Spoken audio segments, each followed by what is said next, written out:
85, and it refers to the CHIP program. So I would like to move acceptance of that. We have a motion, we have a second. Second by Senator Fagg. Any discussion? All in favor? Aye. Opposed? Motion carries. Anyone else have any bills? Seeing none, we'll move on. Next item we have is a briefing on Department of Corrections salaries. Secretary Jeff Zumba, Department of Corrections. Welcome to committee, Jeff.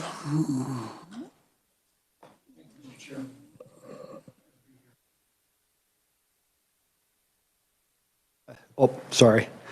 Thank you, Mr. Chairman. We have a presentation. I don't know if we can get it to pull up. Does it need to be on one of the screens? There we go. It's good to be here with you this morning. Thank you, Mr. Chairman, members of the committee for giving us the opportunity to appear before you today and present some information regarding our agency. I got a fairly quick presentation today. I think we got about 25 slides, and I can get through those fairly quickly. Before we start, I want to introduce some of my staff that I have here with me today that'll help answer the more difficult questions you might have. I've got Keith Bradshaw, who's the Executive Director of Contracts and Finance. Randy Bowman, he's our Executive Director of Public Affairs. Joel Raby is the Deputy Secretary of Facility Management, and Hope Cooper is the Deputy Secretary of Juvenile and Adult Community-Based Services.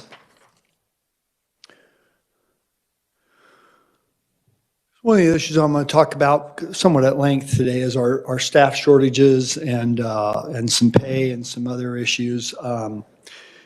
Workforce challenges are not unique just to us. Other government entities and businesses are experiencing the same thing. We know there's a number of competing issues for funding for the legislature to address. We're hopeful that you'll consider our needs with our staff. The ability to hire and retain skilled employees to perform functions, providing direct services and support to supervision of individuals, not only in our correctional facilities, but out in the community, is really important to public safety. And the ability to maintain a qualified, experienced workforce really does impact the success of those folks, and again, the safety of our communities. So we've always had challenges in corrections in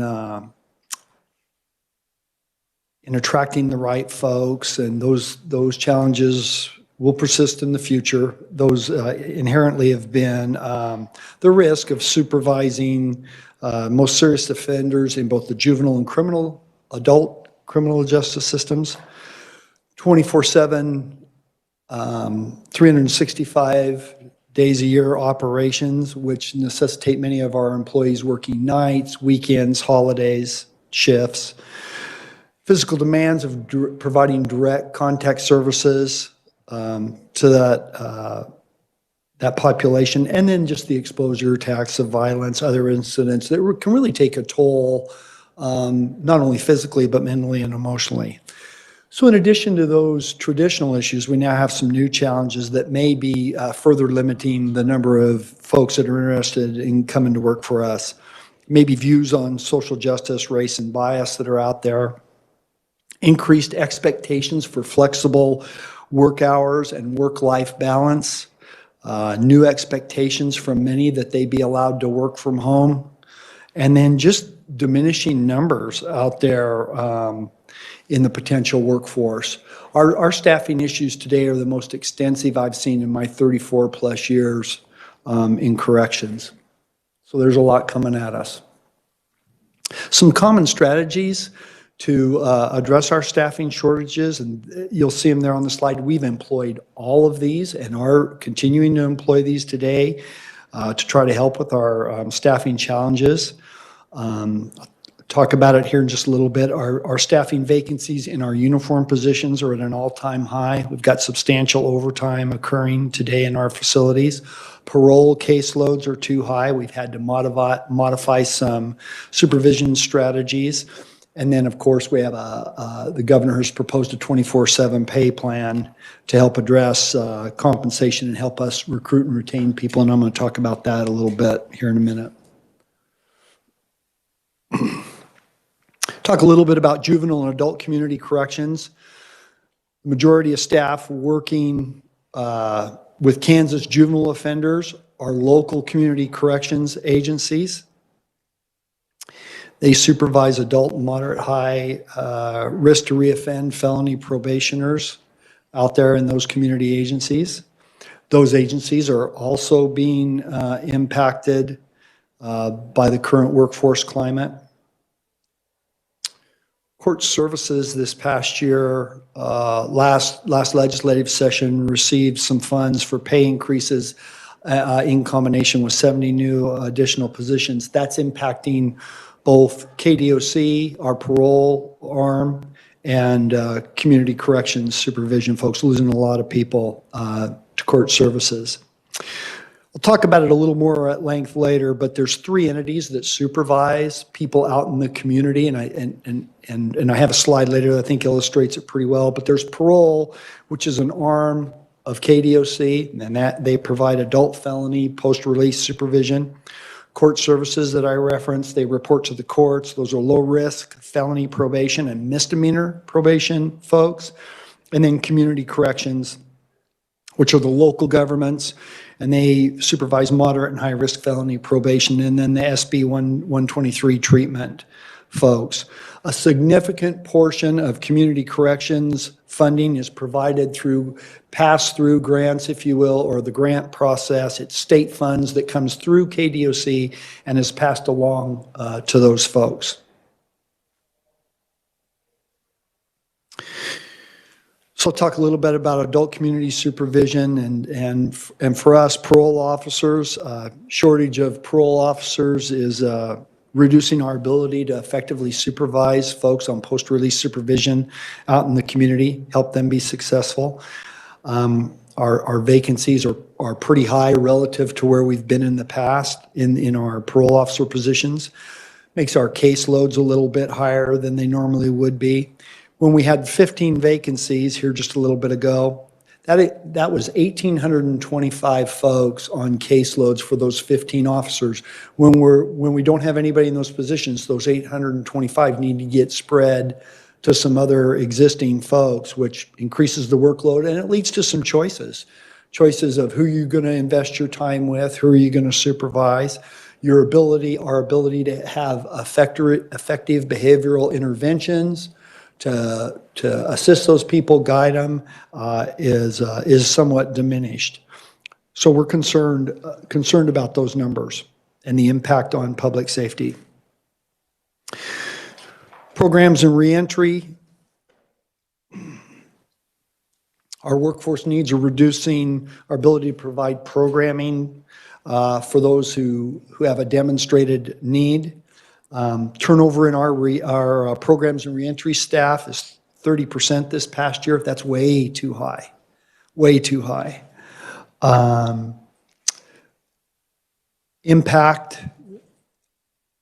Potential impact of not being able to deliver those services, and our services are diminished by 1/3 over FY 2019. Through the pandemic and inability to move people and have them in groups. We could see our recidivism, and recidivism is the number of folks coming back to prison. We could see those numbers jump up. We just did have an improvement in the recidivism number. It improved by 2.7%, where 67% of the folks today who are released on adults on post-release supervision are successful. We have about a 33% recidivism rate. That's a pretty good improvement, 2.7%. But I'm concerned with a couple, 3 years down the road as we're measuring that recidivism, if that number is going to go up because we're not able to deliver those programs as we need to.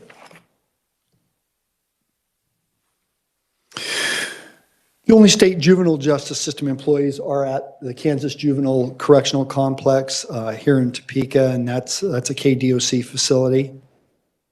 Today, there's 68 uniformed vacancies and an additional 5 on extended leave that or can't fill a post at that facility. That brings us to a vacancy rate in our uniform positions of over 38%. We've had to shrink our footprint. We've not only done it at the juvenile facility, but all of our adult facilities consolidate our population into the fewest number of units possible to shrink the staffing needs. As you put more people into a space, number of incidents goes up, increased negative behavior, and we're certainly seeing that at our juvenile facility. In our adult facilities, besides shrinking the footprint, we've seen where shortages have necessitated us modifying our operations.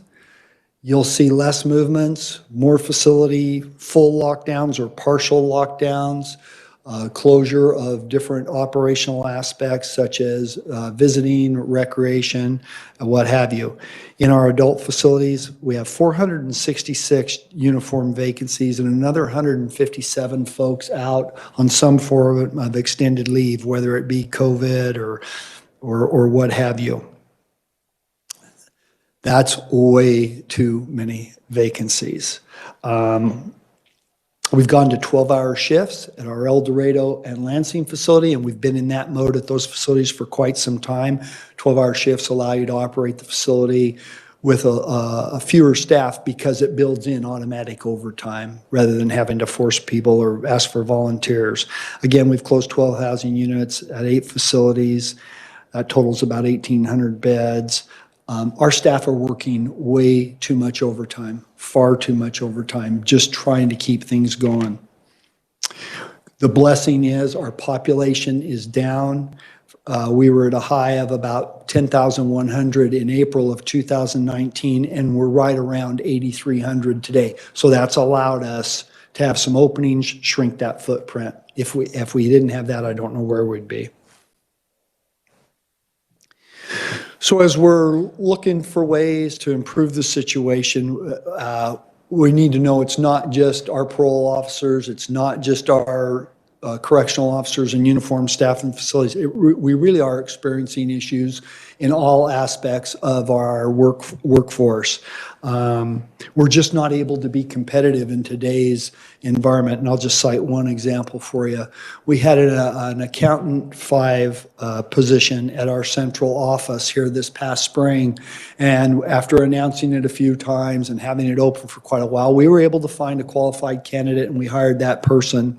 And within 14 weeks, they left us. They had found a better position, substantially more pay, better environment. And today, I don't think we filled that position. We just struggle with it. And that's just one example. We struggle with that in our IT department, struggle with it in our maintenance and our admin support staff, and on and on.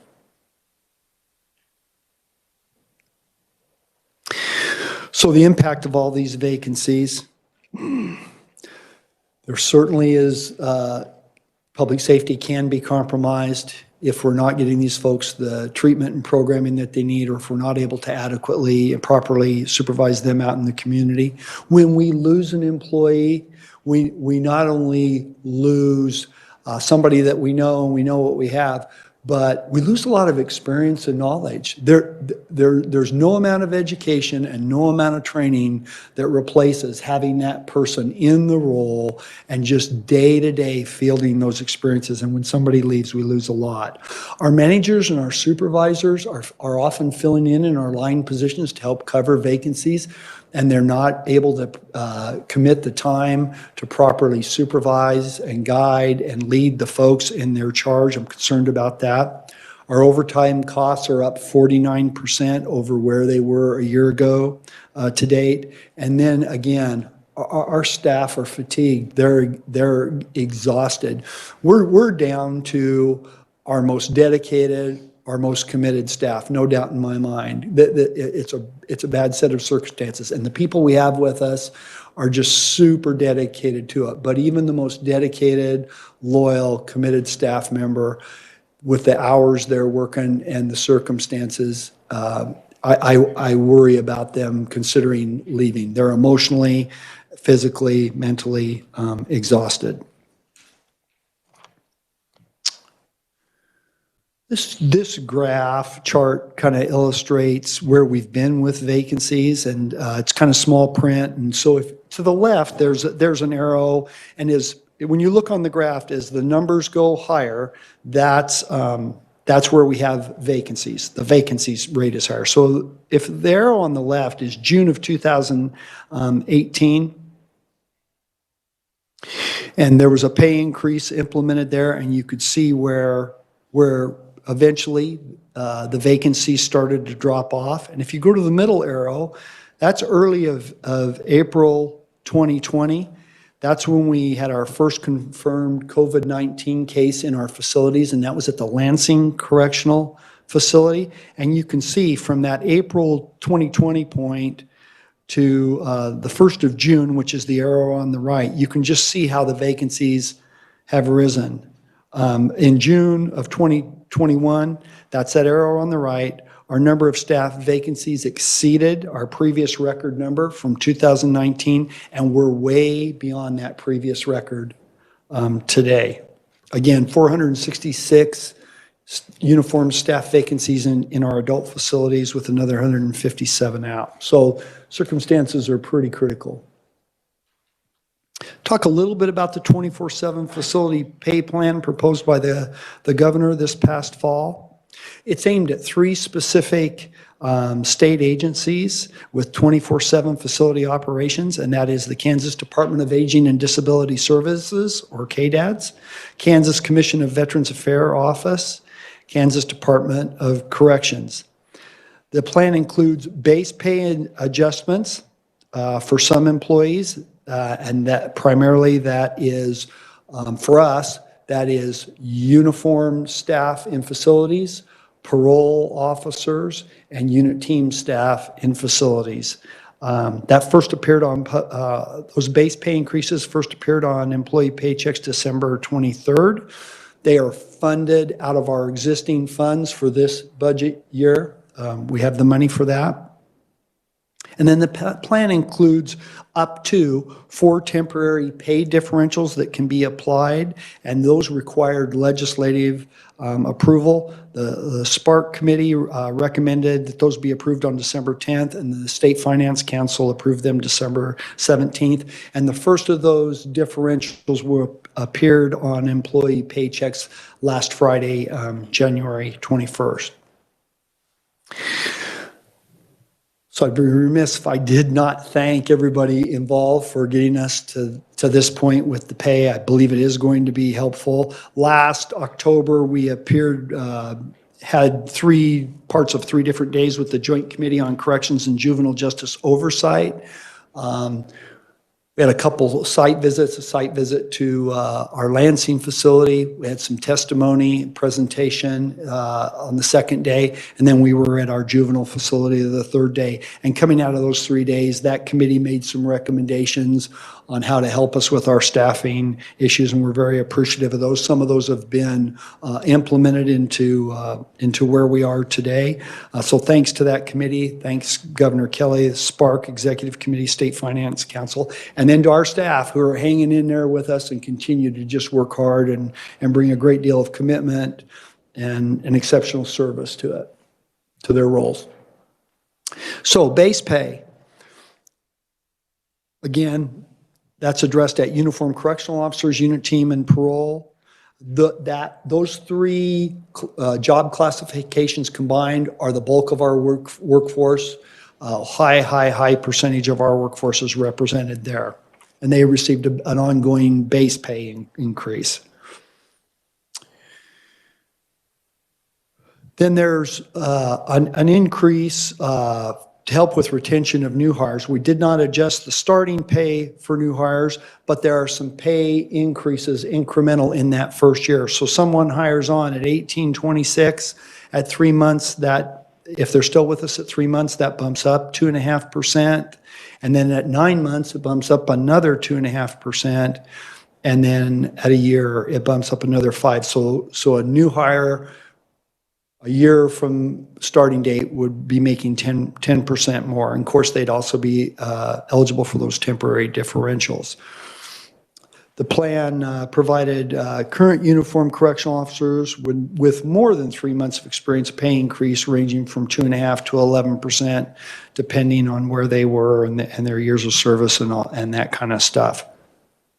So those increases reflect just the base pay and do not reflect the differentials. And I'm going to go through the differentials here in just a little bit.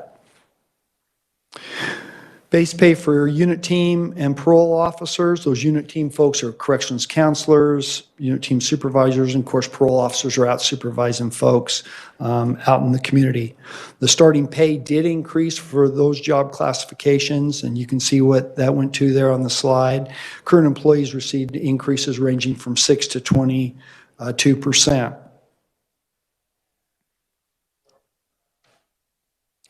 In addition, the governor is recommending a 5% pay increase for all state employees that's going to be considered by the legislature this session.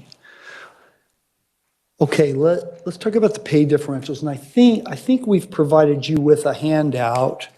Should look something like this. If you have that handout, I think it's the easiest way to explain how the pay plan and the differentials work. So as I talked about this, it's kind of a bottom up. If you look at the bottom of the slide, of the chart, and we'll work up from there. At the bottom, there's the base pay increase that I've talked about a little bit and kind of reflected there. Then there's the differential. So that base pay increase is ongoing. It's permanent, that's been applied. Then the in blue are the four differentials, and I'll just kind of walk through quickly what those mean. So if you're working in a facility, differential one, if you're working in a 24/7 facility, you're going to receive an additional $1.50 an hour for all the staff that are assigned there, whether they're uniform, non-uniform. Then differential two is applied to all security staff for KDOC and our Larned State Hospital for KDADS, and then we have those unit team staff that are also covered in that. So there's the $1.50 that they would receive as all facility staff, and if you fit those certain categories, then you'd receive another $2 on top of that. Differential 3 is for 24/7 facility nursing staff. Primarily that impacts veterans and KDADs. We do have one employee that is impacted by that, and that's $4.50 an hour if you're nursing staff. So it'd be stacked on top of those others if they're eligible for those others. And then finally, differential 4 at the top of the page. That's for 24/7 facilities designated as critical staffing levels. And critical staffing levels is a facility that is at a 25% staff vacancy rate or higher. And so if that comes into effect for that facility, then it applies to staff at that facility. Today we have 6, KDOC has 6 of our 9 facilities are at that 25% or greater threshold. Addition to that, salaried employees that are serving at 24/7 facilities are eligible for a one-time meritorious bonus of $3,500. That's the maximum bonus that can be applied by the statute, and that I believe employees saw on the last Friday paycheck. So some additional steps we're taking besides the pay, and we're very grateful for the pay. I believe it's going to help. We've repurposed an existing position to help us be a little more cutting edge and be a little broader in our recruitment efforts, get us a little more active in social media, digital platforms, kind of expand our recruitment footprint. We've updated our advertising to reflect the salary progression and pay differentials. And then working with our union, our partners at KOS, we established a new overtime policy, which doesn't necessarily diminish the amount of overtime, but what it helps us do is more evenly distribute the overtime in a more fair and equitable manner and give some employees a little more control over forced overtime. So it's a much better process for that. It's not helping with the hours of overtime, but maybe helping with the distribution of it. Governor's budget recommendations regarding employee compensation So governor is recommending funding to continue the temporary pay differentials, those 4 differentials in blue for FY 2023 with state general funds. Continue to reassess that.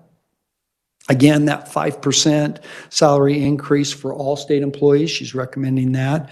And then she's recommending for juvenile and adult correctional officers that they move from CAPERS to the Kansas Police and Fire Retirement Plan, KPNF. The funding costs are about $8.7 million to sustain permanent base pay increases and about $25.2 million to continue temporary, those 4 temporary differentials that we talked about. Here's that slide for adult supervision. I think it just, with the 3 different entities, you've got the judicial branch and court services, and who court services supervises is under that header there. Then you've got the executive branch, and you've got community corrections that really report to county commissioners, and parole that reports to KDOC. And then there's some funding and some parameters that are provided by KDOC to community corrections. And that slide kind of reflects that, how that's organized.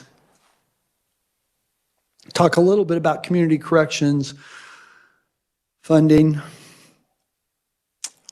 So in testimony back in October, I referenced we had that committee.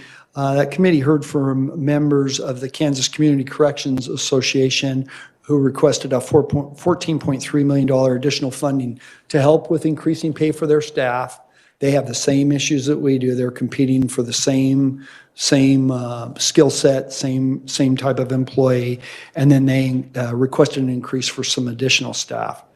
The governor's budget recommendations includes additional grant funding, money to come to KDOC that we can put out in those grants to help community corrections with those pay increases.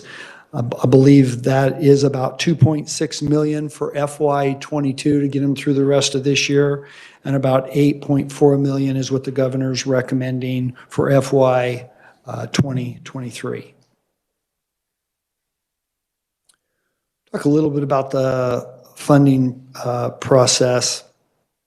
The annual determination of grants amounts for each county or group of counties have qualified to receive grants.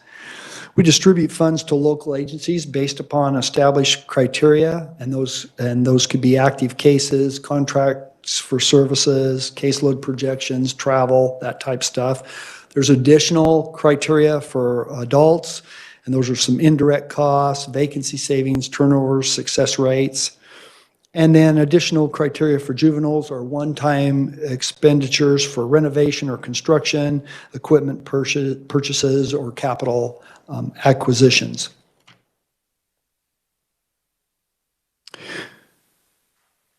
This depicts community corrections funding history through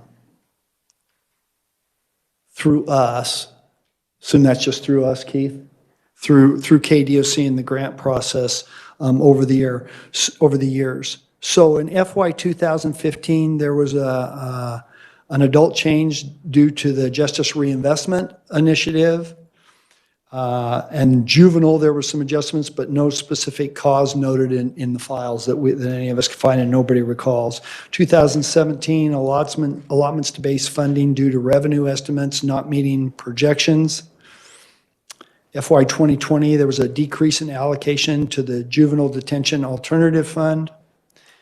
And then in FY 22 and 23, a pay plan adjustment proposal in the governor's budget recommendations, as previously noted. So, Mr. Chairman, members of the committee, that concludes my presentation today. I want to thank you again for the opportunity to appear before you, and myself and my staff will stand for any questions you may have of us. Thank you, Mr. Secretary. Questions? Senator Fagg. Thank you, Mr. Chairman, and thank you, Mr. Secretary, for your presentation. On common strategies, have you ever surveyed the employees on what they would like? You know, when we develop all this stuff, I know on HR stuff, it's sometimes salary is one piece of it. There's other things that go into that. Has that ever been done? Yeah, Mr. Chairman, Senator, the short answer is yes, it was done.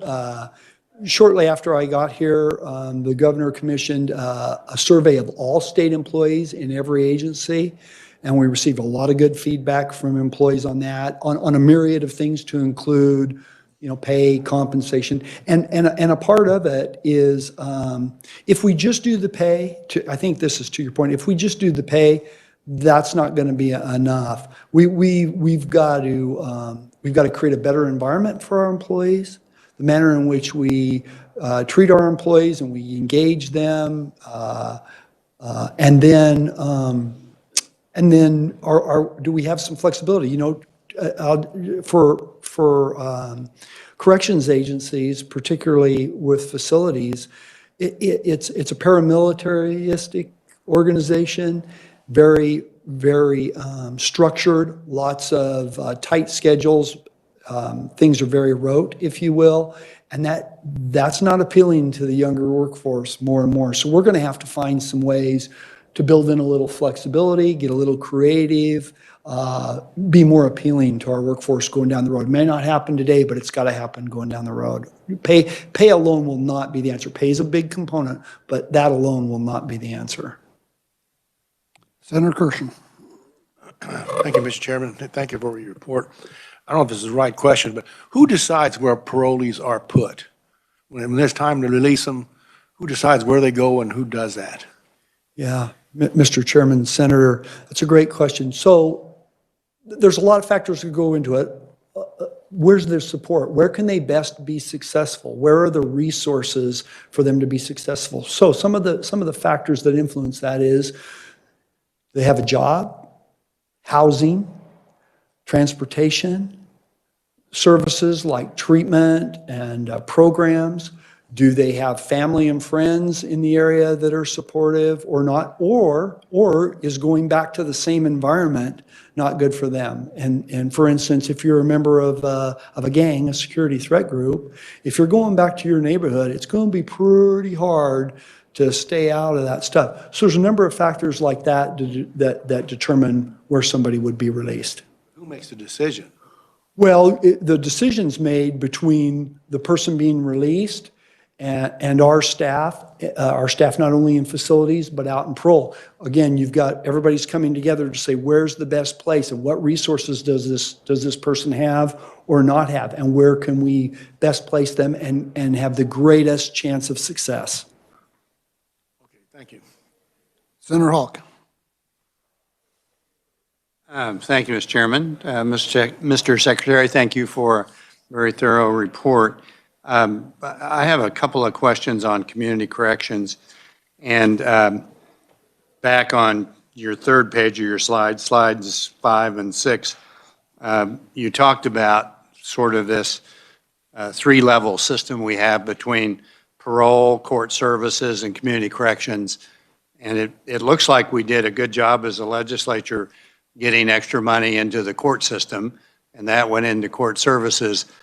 But that's caused us retention problems, both in parole and community corrections. Is that what I heard you say? Mr. Chairman, Senator, yes, it has. First of all, those folks in court services are deserving of that pay increase. I'm not saying they're not deserving of that, but the unintended consequence is you have these three different entities supervising not exactly the same people, but close to the same type of work, same kind of responsibilities, and you have two entities that were not funded, so people gravitated towards that. Now we've provided some funding for our folks, and of course we've asked for to help support the community corrections and some funding for them. But yes, it created an imbalance. So we got some spark money, correct, and the governor made some adjustments so that we could take care of our corrections officers, at least put a plan in place, and parole. But we didn't do anything for court services with spark funding. Is that right? Mr. Chairman, Senator, not that I'm aware of. I think the governor has proposed funding for community corrections in her budget that's for consideration during the session. So we still have a problem, and is that 2.6 million you mentioned on slide 22? They'd asked for 14.3, and so we have that in 2 budget years. will that help us in this current budget year, if we get this budget passed, to get some of those grants out this current year in FY '22? Yeah, Mr. Chairman, Senator, that 2.6 million is for this fiscal year, and I believe it's intended for pay increases to get them through the end of their fiscal. I believe, and maybe you have some testimony after me, but I believe their fiscal year is different than the state's fiscal year. Their fiscal year may end at the end of the calendar year, but I'll let them speak to that. So I think that funding is to help them with their pay, I think through the end of their fiscal year, if I understand that correctly. I think they're county employees, but the money actually comes from this, predominantly from the state, if not totally, in terms of the grant program. Yeah, Senator, I think a high percentage of all of the community corrections agencies, a high percentage of their funding comes through the grant process that is managed by us, by KDOC. It's state funds. Some have some support from their local entity, some more than others. It certainly seems important to me because you mentioned that community corrections gets moderate and high-risk people who have come through the court system. Do they get people who have been incarcerated and are part of this recidivism that you talked about too? Mr. Chairman, Senator, I believe theirs is post-incarceration. Now, they may have been incarcerated previously, but we typically take the folks that are released post-supervision once they're incarcerated and they're being released. Now, maybe they've satisfied that and they commit a crime down the road. I think they're typically getting people coming in, and they do need the funding. They do need the funding. They can't compete with court services and us now if they don't have some funding to help make them be competitive. I appreciate you putting that in your report, and it seems to me we have these three different areas that are all very critical, and I appreciate you indicating that the governor put in her budget trying to look at that funding. Thank you. They all go to public safety. They all contribute to public safety, no doubt. Thank you, Mr. Secretary. Thank you, Mr. Chairman. Senator Fagg. Thank you, Mr. Chairman. Mr. Secretary, under common strategies, I know the number one thing is retaining employees because of the cost of training an employee. So my question to you is, was there any, under common strategies, like I don't see health insurance on here. What about paying more on health insurance? Yeah. That'd be kind of a blanket kind of thing, and I don't see that anywhere here. Yeah. And I would think that would help a person's bottom line. Yeah. And two is longevity pay. You know, if somehow there was a structure set up that if you've been there so many years, you get to, and then it goes forward because I give you 10% today, you're going to be happy, but tomorrow or next year, you're going to say, what are you going to do for me this year? Yeah. And somehow encouraging the employees you already have to give an incentive that way. So just a statement to you. Mr. Chairman, Senator, those are all great points. Anything that's done to enhance the benefit package, whether it's pay, whether it's the retirement process, whether it's the medical insurance, anything to take some of that off the employees or to enhance that, some of the costs off the employees or enhance that, will help with retention, no doubt about it. You had, what was the other point of your, you had another part of that question. Thank you. So the longevity, I try to get out in facilities. I was just out this fall. Here's what I hear from employees everywhere I go. Years ago, the state used to have step increases. And I think they were eliminated back around 2001, 2002. And what that meant was whether it was every year or every 2 years or whatever, if you were doing a good job, you had a satisfactory or better performance evaluation, you got a pay bump. And I wouldn't refer to it as a longevity increase. I would refer to it as an experience increase. I said earlier, if you're every day you're on the job, you're becoming more valuable to the organization, and that's the straight up truth. So I hear that. Reestablish the step increases. I hear that from employees everywhere. The other thing I hear is on pay increases. To somehow tie those to performance.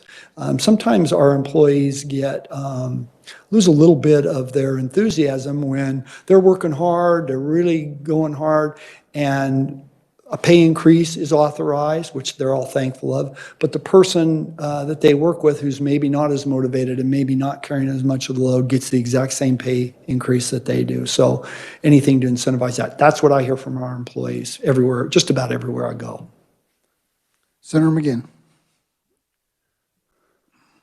Thank you, Mr. Chairman. I'd like to go back to Senator Kirshen's question about decisions as to where they go. Do you have some kind of a map or something about, I mean, are they all going to Sedgwick County area? Are they all going to Johnson County? I get the whole thing. They have to have a job and they have to have the ability to be successful. So that's my first question. That's a great question. I wish I have that slide. I'm looking for it in a You don't have previous. to give it to me now, but the perception back home is that the parolees are ending up in our area. Yeah. And we're having impacts because of that in our community. So, Mr. Chairman, Senator, so I have a slide and we'll get it and we'll provide it. And I apologize, I don't have it in my presentation today. I didn't know the issue would come up.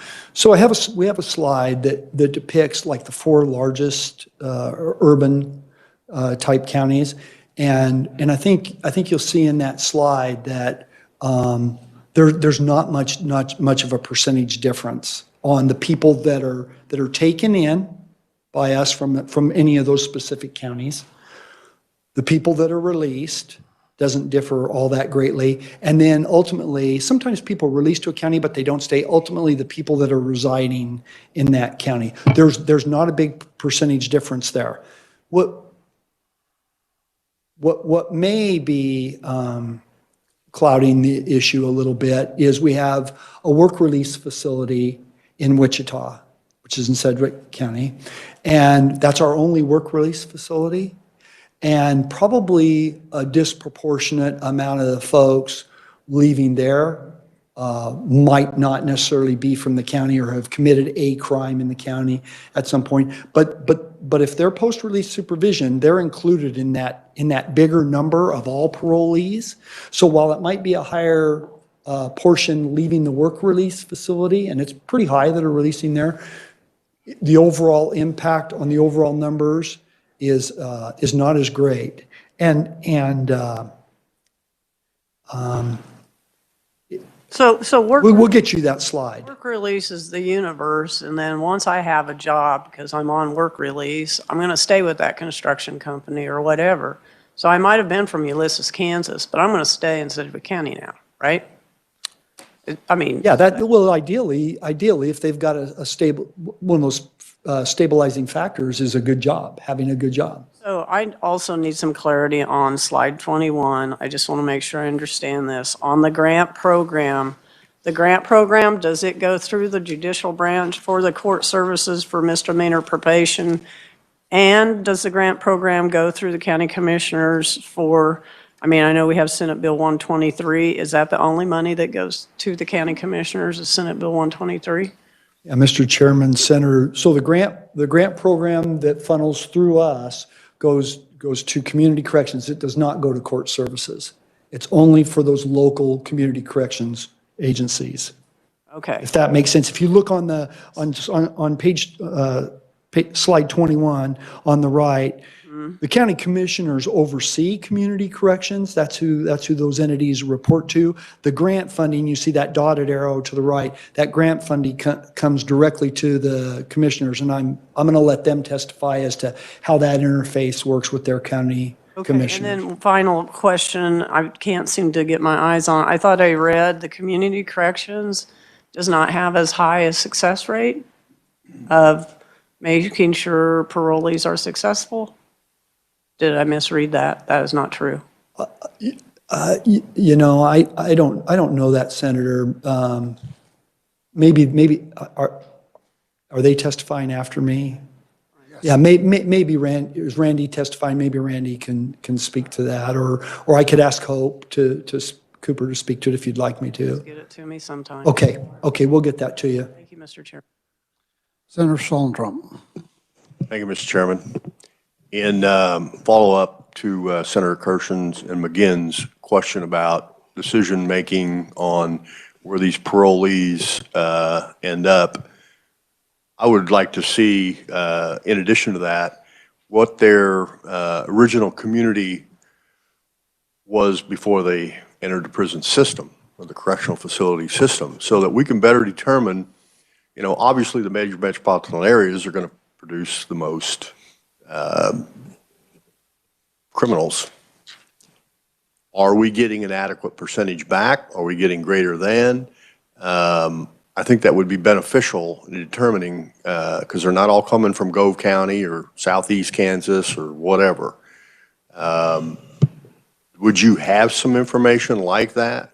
Not just where they happen to be at the time of the infraction or crime, but what was their general community, original general community, so that we can see that where these people are coming from, and I think in some cases help them get back to those communities. Does that make sense? Yeah, Mr. Chairman, Senator, I don't know, we'll try to get that information. Here's what I think we have. Or I know we have. If somebody has committed a crime in a specific county, even if that's not their latest crime, that's kind of generally, hey, they've spent time in this county. I know we have that and can report on that. In terms of exactly where they lived when they committed their most recent offense, that we may or may not be able to get that, but I'll find out. I'll find out if we can get that, because I think that's what you're asking. Yeah, I think, if this individual is from Norton County generally and just happened to be create a crime in Wichita, doesn't necessarily mean that, the best place for them is Wichita or Wyandotte or wherever. So in order to balance that out a little bit, if you can, I'd like to see where these individuals originally presided, generally speaking. So just something to think about when you compile the statistics and information on where they are now being released to. Yeah. We'll do our best to try to get that, Senator. Thank you. I don't know if the system will allow us to sort that out, but if it will, we will. Thank you. I got a couple, just real quick. First off, do you require vaccination of all your employees? It's not mandated, No. Mr. Chairman. Okay, so you didn't lose a bunch because of vaccination? No, sir. Okay, I just wanted to. Not because they were mandated to be vaccinated. We may have lost some for the pandemic. We are mandating that folks wear masks, and we do a certain amount of testing if you're exposed, just like we are out in the community and tracing, but we've not mandated that anyone get vaccinated in our population or our staff, either one. So you require the masking, is that caused? We do require the masking, Mr. Chairman. Is that an issue? I don't know how often it's been an issue where somebody left our employment. I'm sure it's happened, but it's an issue. Staff don't like wearing masks. It's been almost 2 years. It wears on people. The other thing that really bothers me on this whole thing is temporary pay. Temporary. That means we're going to give Senator Fagg a raise here, but anytime that's going away. I just think that's wrong. I just think that's terrible. Every time I see that, I think it's going to cause way more problems than it's going to solve by far. But that's just my opinion.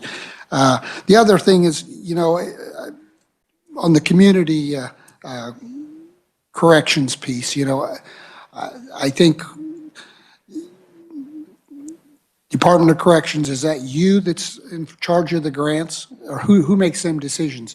And it looks like there hasn't been any grants for 5 years or longer.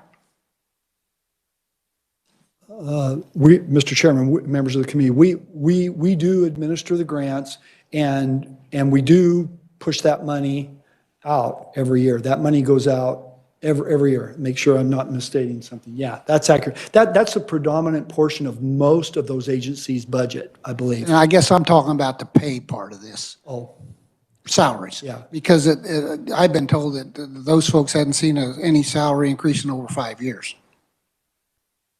Mr. Chairman, members of the committee, I'm guessing that's accurate, nor have many of our staff, with the exception of correctional I was officers. going to say, I thought we had worked in the last several years trying to get salaries up at the corrections in order to get this staffing situation somewhat stabilized. Yeah, Mr. Chairman, members of the But committee. that's just certain people that are. Well, yeah, very specific classifications, Mr. Chairman. Specifically, the security and facilities have been the target of at least 2 of the pay increases in the last 3 to 4 years that I'm aware of, and I don't believe there's been any pay for general state employees. So many of our classifications have not had a pay increase in probably at least 5 years, is my guess.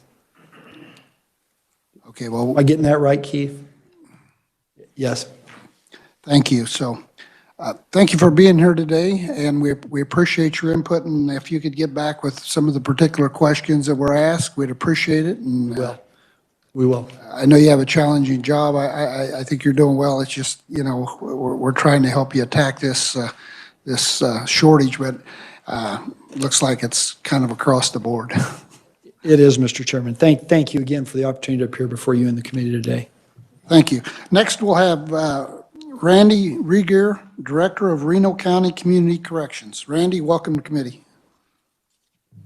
I have a PowerPoint as well, if that can be pulled up.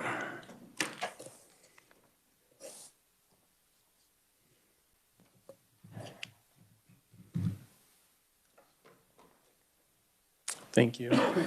Good morning, and thank you for allowing me this time, Chairman and committee members. My name is Randy Regier, and I'm the Director of Reno County Community Corrections in Hutchinson, and I'm the President of the Kansas Community Corrections Association. Our association is made up of the 31 adult and juvenile community corrections agencies across the state. I want to briefly touch on the different field supervision agencies and the structure we have here in Kansas, as Secretary Zamuda did. Court services under the Office of Judicial Administration. Their staff are state employees, and they supervise misdemeanor and low-risk felony probation. State parole is part of the Department of Corrections. Parole staff are also state employees, and they supervise people after they're released from prison. Community Corrections is funded by grants from the Department of Corrections to local counties. Community Corrections staff are county employees, and they supervise moderate and high-risk felony offenders. A primary focus of community corrections is to save the state money by diverting people from high-cost prison beds. Officers work to move offenders from being a drain on social services to being tax-paying, productive members of the community. Our goal is to provide public safety by addressing the needs of high-risk felony offenders while they are in the community. Community corrections can be viewed as a cost avoidance mechanism. Many of the offenders we supervise are presumptive prison according to sentencing guidelines. This means without a departure from the sentencing guidelines, the judge should be ordering the person directly to prison. Out of the cases assigned to community corrections in FY21, 28% were presumptive prison. 5 out of the 31 community corrections agencies had more than 40% of their assigned offenders receiving departures from presumptive prison sentences. In FY20, 25% of the cases closed statewide were presumptive prison, and 69% of these people did not go to prison. This is 1,098 offenders who should have been sentenced directly to prison who we were able to successfully divert from filling a prison bed. Community corrections creates a significant cost avoidance for the state with these presumptive prison cases alone. Slide 5 here. For fiscal year 22, the legislature appropriated $10.8 million for judicial branch pay increases and $4.3 million for 70 additional court services officer positions. Recently, Governor Kelly's executive order gave much-needed raises to state parole, and additional raises for parole have been included in her recommended FY23 budget. However, neither of these funding increases included community corrections. After 8 years of flat funding, we are encouraged and very thankful to see Governor Kelly's recommendation for an $8.4 million increase for FY23. This is a great step in the right direction for restoring agencies. Flat funding has had a significant impact on community corrections. According to the Bureau of Labor Statistics, state and local governments have a turnover rate of 2%, and the national average is 4%. Prior to the recent court services and parole raises, the turnover rate for community corrections agencies was 12%. Since the beginning of the fiscal year, many agencies have seen a significant increase in turnover as officers are moving to higher paying agencies.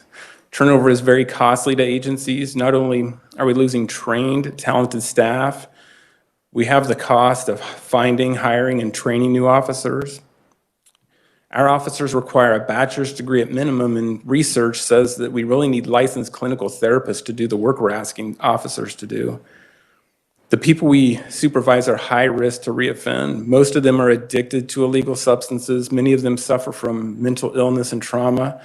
We can't adequately supervise this difficult population without qualified, skilled officers.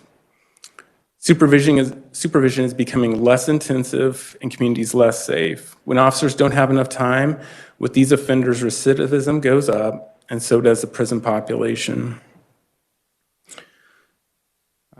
Community corrections has standards set by statute. These requirements are set out what is needed and expected to provide intensive supervision in the community. It is nearly impossible for agencies to meet the minimum requirements and keep our community safe with the current level of funding.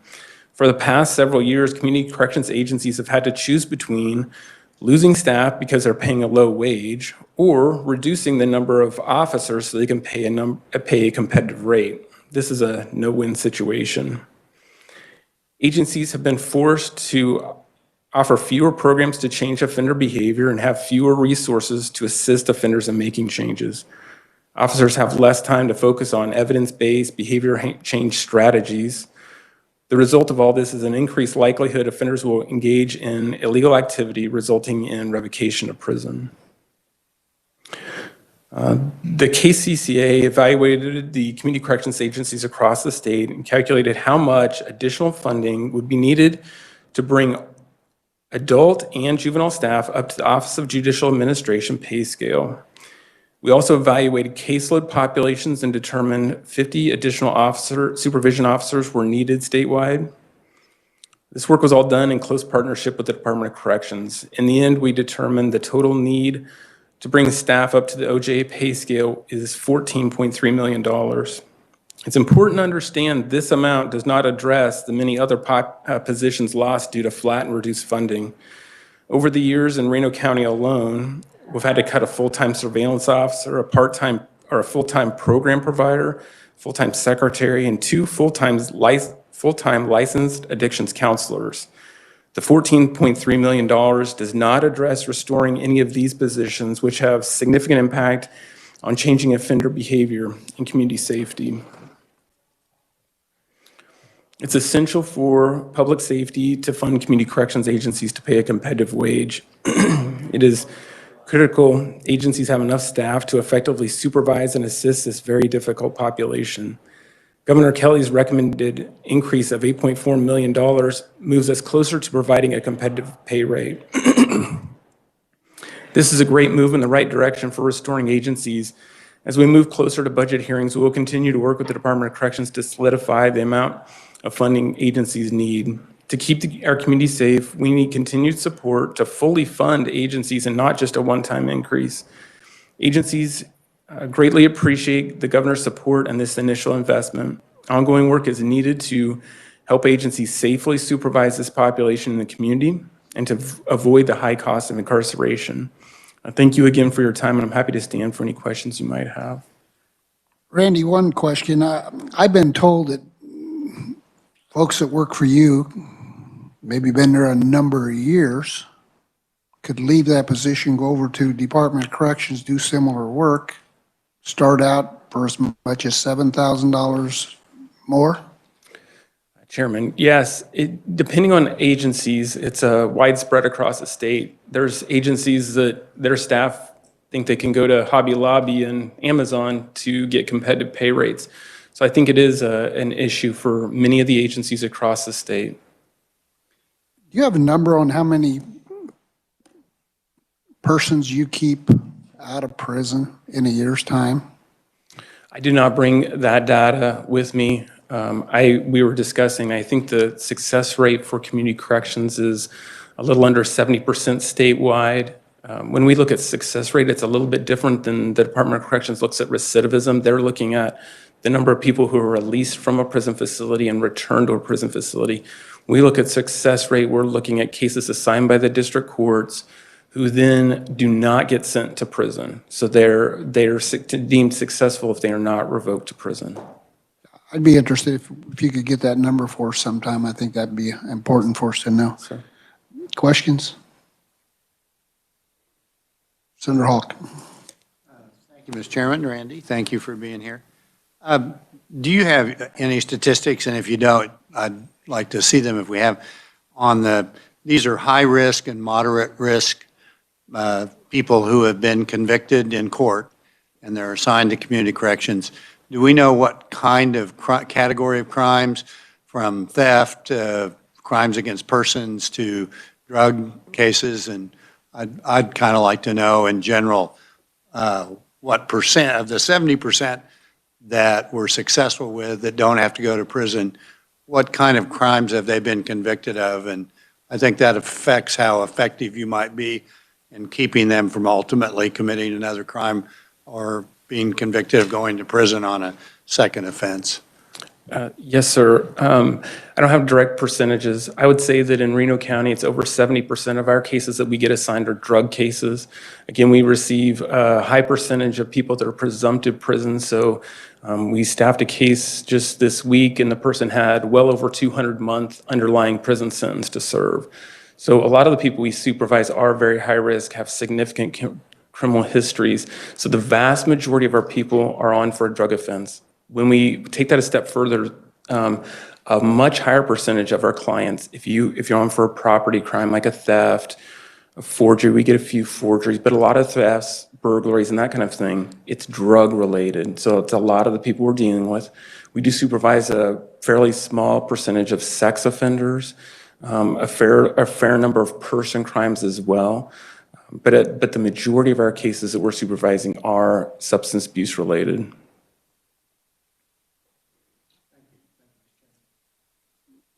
Senator Kirshen, did you have a question? Thank you, Mr. Chairman. Thanks, Randy, for your report. My question was, when someone gets a pay raise, I say we put $14 million in the pay raise for this institution. I mean, is there any administrative charges to that? Is the money absorbed somewhere else? Does it all go to pay?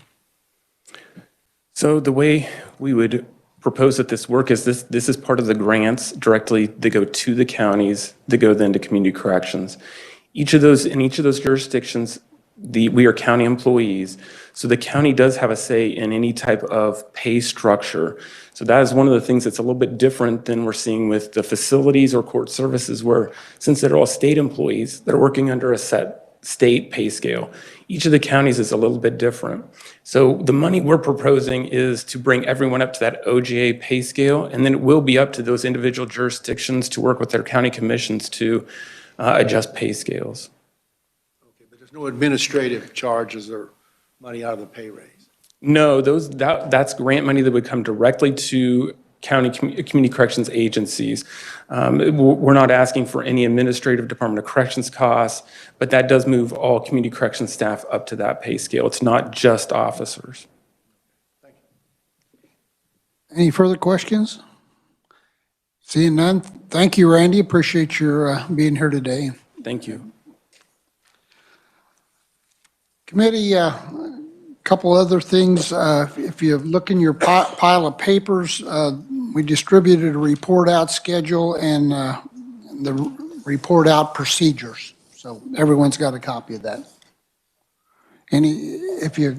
After you look it over, if you have any questions or anything like that, just let us know. Well, if there's no other business,